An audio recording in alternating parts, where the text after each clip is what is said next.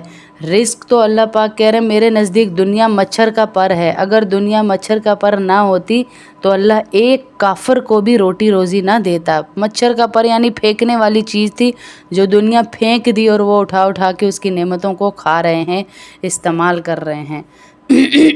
رحیم ہے، رحمان ہے، یہ فرق ہے کہ اس کو ظاہر کرنے کے لیے رحمان کا ترجمہ سب پر مہربان اور رحیم کا ترجمہ بہت مہربان سے کیا گیا ہے۔ مالک یوم الدین الرحمن الرحیم، جو سب پر مہربان اور بہت رحم کرنے والا ہے۔ مالک یوم الدین، جو روز جزا کا مالک ہے، یعنی ان دا ڈے آف ججمنٹ کوئی وہاں پر بادشاہ نہیں ہوگا، اللہ کے سوا کوئی وہاں ایسا نہیں ہوگا جس سے ہم کوئی فائدہ لے سکیں۔ روز جزا کا مطلب ہے وہ دن جب تمام بندوں کو ان کے دنیا میں کیے ہوئے اعمالوں کا بدلہ ملنا ہوگا۔ یوں تو روز جزا سے پہلے بھی کائنات کی ہر چیز کا اصلی مالک اللہ ہی ہے، لیکن اس روز اللہ نے خاص کہا کہ میں ہی مالک ہوں، کہ دنیا میں اللہ تعالیٰ نے ہی انسانوں کو بہت سی چیزوں کا مالک بنایا ہوا ہے، یعنی دنیا میں اللہ نے اختیار دے دیا، یہ گھر اس کا ہے، یہ پراپرٹی اس کی، یہ بچے اس کے، دنیا میں ملکیت دی ہے، لیکن ادھر اس دن کوئی عارضی مالک بھی نہیں ہوگا سوائے اللہ کی ذات کے۔ لیکن قیامت کے دن جب جزا سزا کا مرحلہ آئے گا تو یہ ناقص اور عارضی ملکیتیں بھی ختم ہو جائیں گی، سب اللہ کی قدرت میں آ جائے گا۔ ایاک نعبد و ایاک نستعین، اے اللہ ہم تیری ہی عبادت کرتے ہیں اور تجھ ہی سے مدد مانگتے ہیں۔ یہاں سے بندوں کو اللہ تعالیٰ سے دعا کرنے کا طریقہ سکھایا جا رہا ہے کہ اللہ ہم تیری ہی عبادت کرتے ہیں، وَإِيَّاكَ نَسْتَعِينُ، اور تجھ ہی سے مدد مانگتے ہیں۔ کتنا اقرار ہم دن میں 5 ٹائم دیکھیں یہ کرتے ہیں، پھر بھی ہماری نظریں ادھر ادھر ہوتی ہیں کہ جاب سے کام بنتے ہیں. یہ ساری چیزیں ضروریات زندگی ہیں. مقصد زندگی یہ ہے کہ اللہ ہم سے راضی ہو جائے اور ہم اللہ ہی سے مدد مانگیں، اللہ ہی ہمارا مددگار ہو، ہماری نظر کسی پہ نہ ہو. اللہ چاہے جس سے ہمارے کام لے لے، وہ اللہ کا کام ہے، ہمیں ہاتھ اللہ کے آگے پھیلانے ہیں. تو یہاں پر یہ کہا گیا کہ طریقہ سکھا رہا ہے اللہ پاک ہمیں دعا کرنے کا، اور اسی کے ساتھ یہ واضح کر دیا کہ اللہ تعالیٰ کے سوا کوئی کسی قسم کے عبادت کے لائق نہیں. نیز ہر کام میں حقیقی مدد اللہ تعالیٰ ہی سے مانگنی چاہیے، کیونکہ صحیح معنی میں کارساز اس کے سوا کوئی نہیں ہے. دنیا کے بہت سے کاموں میں بعض اوقات کسی انسان سے مدد مانگنی پڑ جاتی ہے، اور اسے کارساز سمجھ کر نہیں بلکہ ایک ظاہری سبب سمجھ کر مدد مانگی جائے، وہ بھی اللہ کے تھرو ہی مانگی جائے. یہ نہ کہا جائے میں نے بات کی تو بات بن گئی، اللہ نے میری بات بنا دی، بس یہ کہا جائے. اہدنا الصراط المستقیم، ہمیں سیدھے راستے کی ہدایت عطا فرما. صراط الذین انعمت علیہم غیر المغضوب علیہم ولا الضالین، ان کے راستے پہ چلا جن پر تو نے انعام کیا، نہ کہ ان کے راستے پہ جس پہ تیرا غصہ ہے، تیرا غضب ہے، اور نہ ان کے راستے پہ جو بھٹک چکے ہیں، یعنی جن کو آخرت کا پتہ ہی نہیں، جو بھٹک چکے ہیں. صدق اللہ.